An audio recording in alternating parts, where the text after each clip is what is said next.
Em nome do Pai, do Filho e do Espírito Santo. Amém. Bom dia. Do Evangelho segundo São Lucas.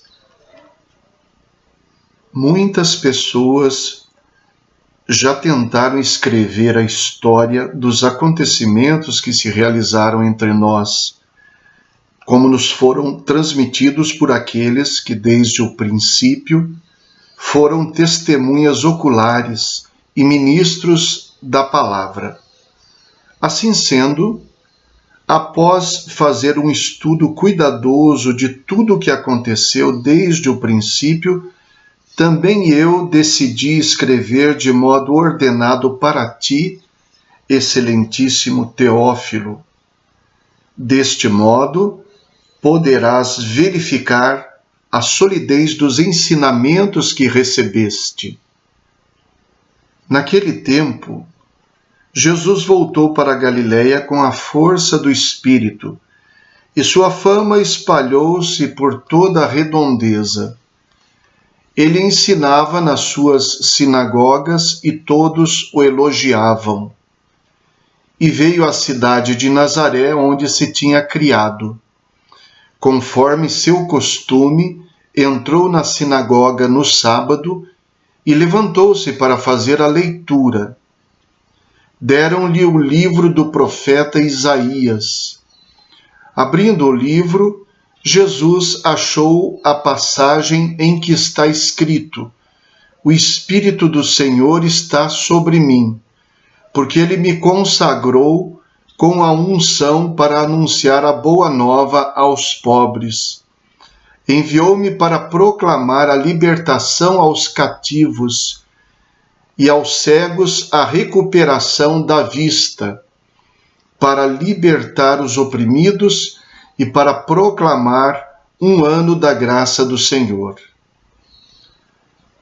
Depois, fechou o livro, entregou-o ao ajudante e sentou-se. Todos os que estavam na sinagoga tinham os olhos fixos nele. Então começou a dizer-lhes: Hoje se cumpriu esta passagem da Escritura que acabastes de ouvir. Palavra da salvação. Glória a vós, Senhor. A palavra de Deus hoje nos traz uma interessante reflexão sobre ela mesma. E, mais do que sobre ela mesma, sobre como ela deve sair do livro e entrar na história humana. Como é que ela deve sair da minha leitura e entrar na minha vida, ou ser reconhecida na minha vida. Há duas partes no Evangelho, como é óbvio.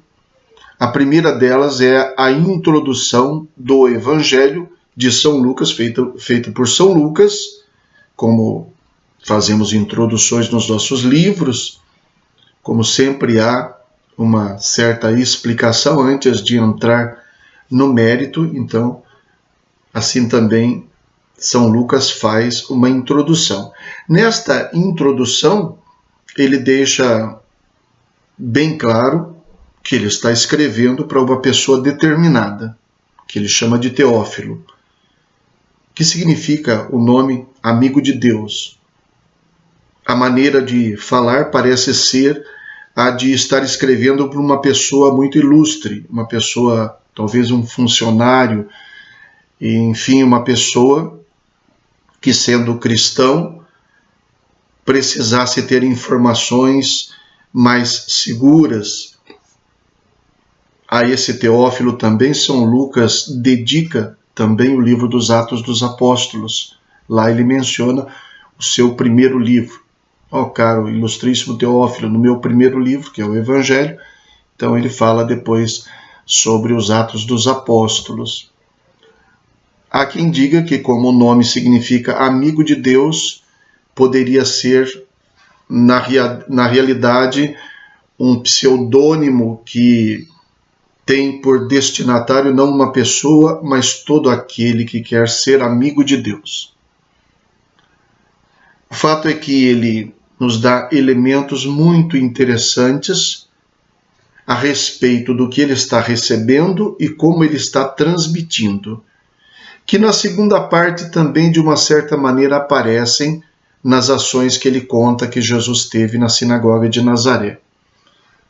Ele diz, São Lucas aqui, que muitos tentaram escrever sobre os acontecimentos que foram transmitidos pelas testemunhas oculares.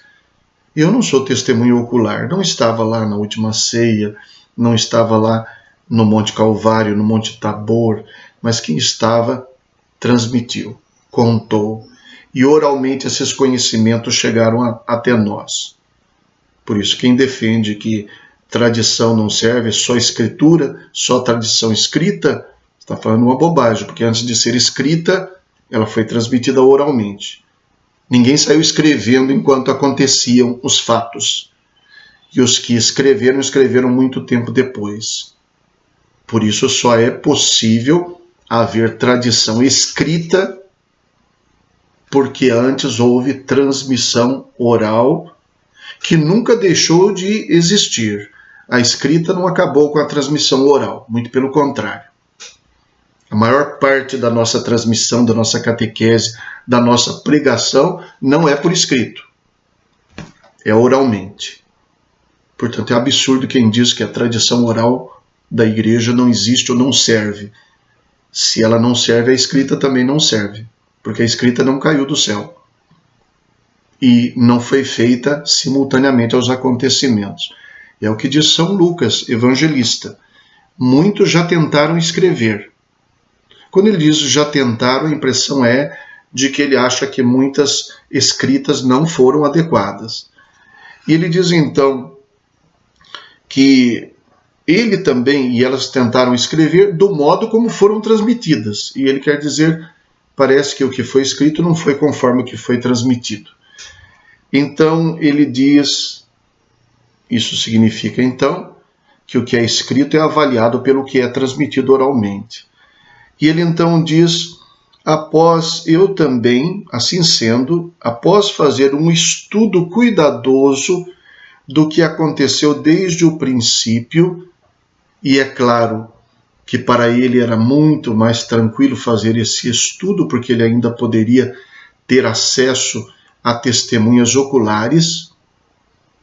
Isso é muito importante. Hoje alguém escrever ou alguém fazer uma matéria na televisão de reportagem, querendo dizer o que aconteceu lá, baseado na sua intuição, no seu estudo, é uma coisa. Outra coisa é alguém que conversou com quem viu. Talvez ele não tenha visto. No caso de São Lucas, seguramente não viu. Mas conversou com quem viu, investigou, confrontou as versões e resolveu escrever, dizendo: vou escrever da maneira que eu entendo que seja a mais conforme o que foi transmitido. E então diz, após fazer um estudo cuidadoso de tudo o que aconteceu desde o princípio, também eu decidi escrever de modo ordenado para ti, excelentíssimo Teófilo. E ele dá a razão. Deste modo poderás verificar a solidez dos ensinamentos que recebeste. Você já recebeu ensinamento oralmente, já assimilou, já acreditou, já é membro, já professa a fé. Eu estou escrevendo para que você tenha fundamentos naquilo que você já crê. Então diz isso. São Lucas diz isso na sua introdução ao seu evangelho. O detalhe que eu destaco daqui, que nós encontramos também na segunda parte.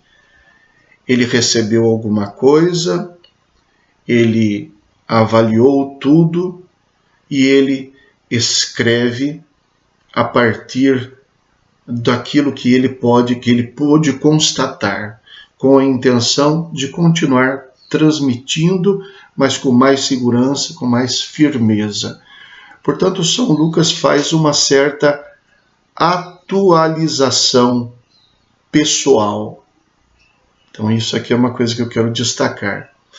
A gente nunca aprendeu uma coisa de verdade enquanto a gente não é capaz de dizer aquilo que aprendeu e, mais ainda, se a gente for capaz de ensinar alguém aquilo que a gente aprendeu.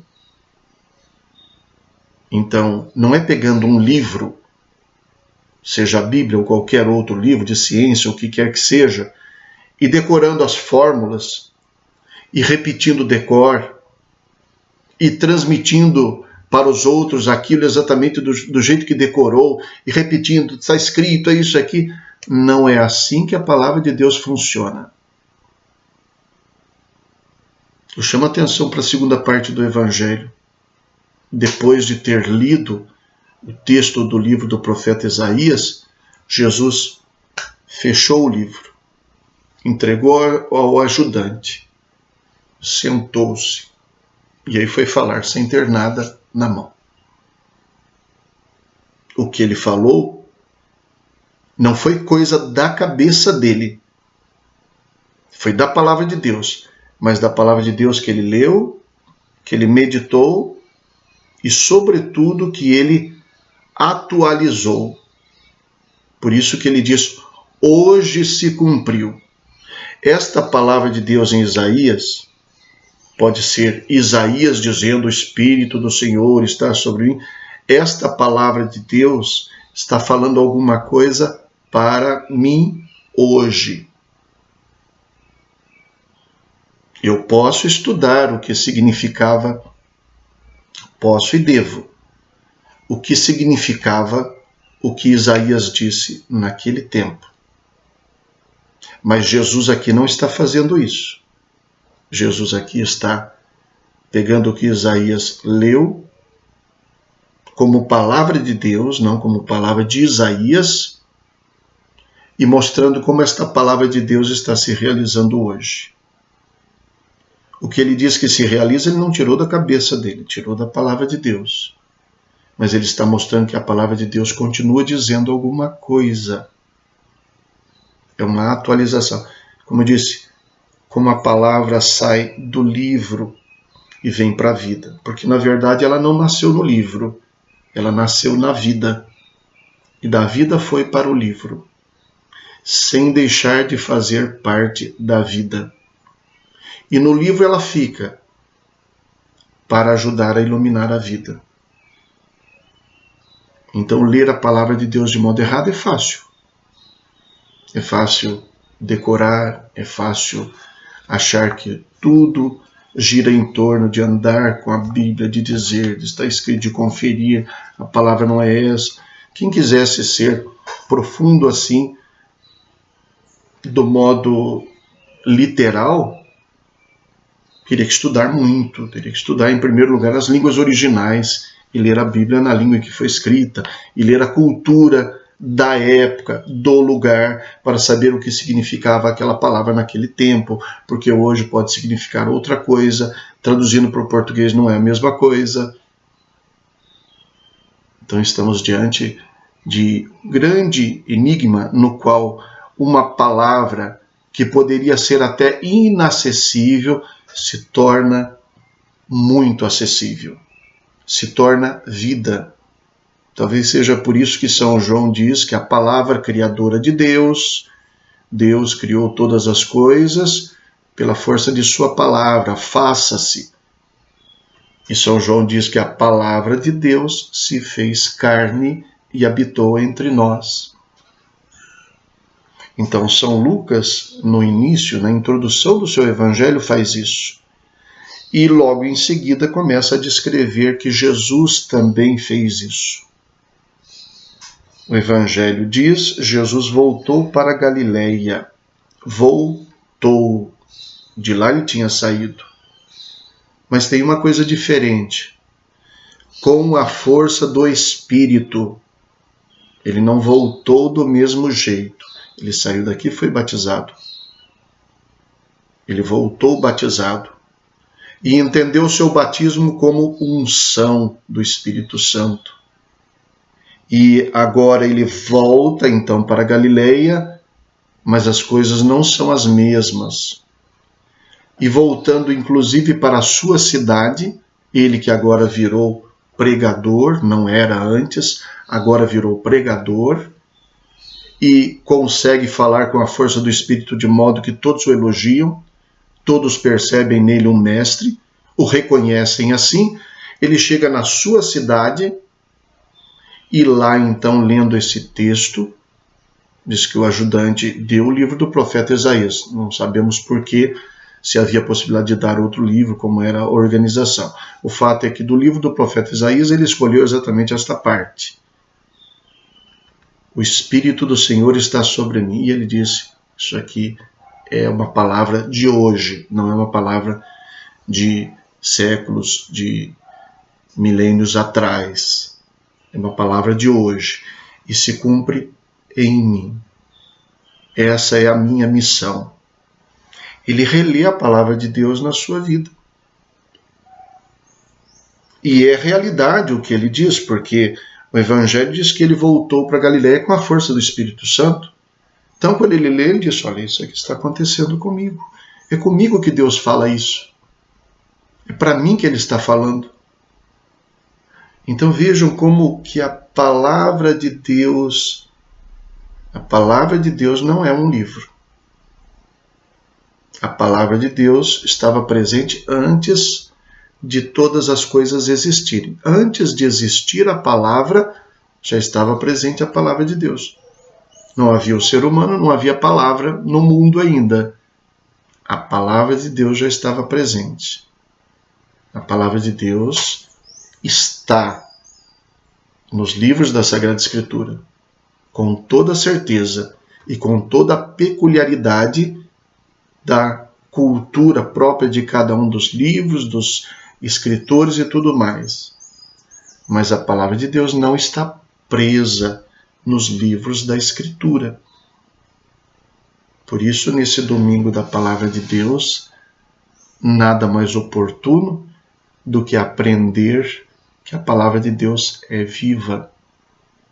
De nada adianta decorar as passagens bíblicas, decorar a história de Jesus, suas palavras e tudo mais, se essa palavra fica livro de história, se essa palavra fica como um livro interessante que qualquer um pode ler, se ela não se torna palavra de pessoas crentes, pessoas que acreditam, e acreditando, lendo, e estando também movidas pelo mesmo Espírito Santo que moveu os escritores, ao ser lida, produz na meditação, na reflexão, verdadeiros prenúncios de Deus, verdadeiras exortações de Deus atuais.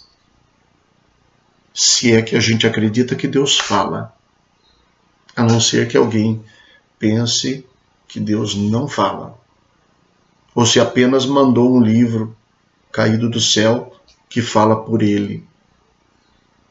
Portanto, a palavra de Deus requer de nós uma relação com os fatos, com a mensagem sobretudo. É por isso que não se diz palavras do Senhor, é palavra do Senhor. É uma mensagem, não são palavras. Se fossem palavras, não são nem essas, nem foram escritas em português. Um relacionamento com a mensagem de Deus. E, em consequência disso, um relacionamento íntimo com a sua vontade, que é o que mais nos interessa. Rezemos. Deus eterno e todo-poderoso, dirigi a nossa vida segundo o vosso amor, para que possamos, em nome do vosso Filho, frutificar em boas obras, por nosso Senhor Jesus Cristo, vosso Filho, na unidade do Espírito Santo. Amém. O Senhor esteja convosco, Ele está no meio de nós. Abençoe-vos Deus Todo-Poderoso, Pai, Filho e Espírito Santo. Amém. Bom dia, fiquem com Deus.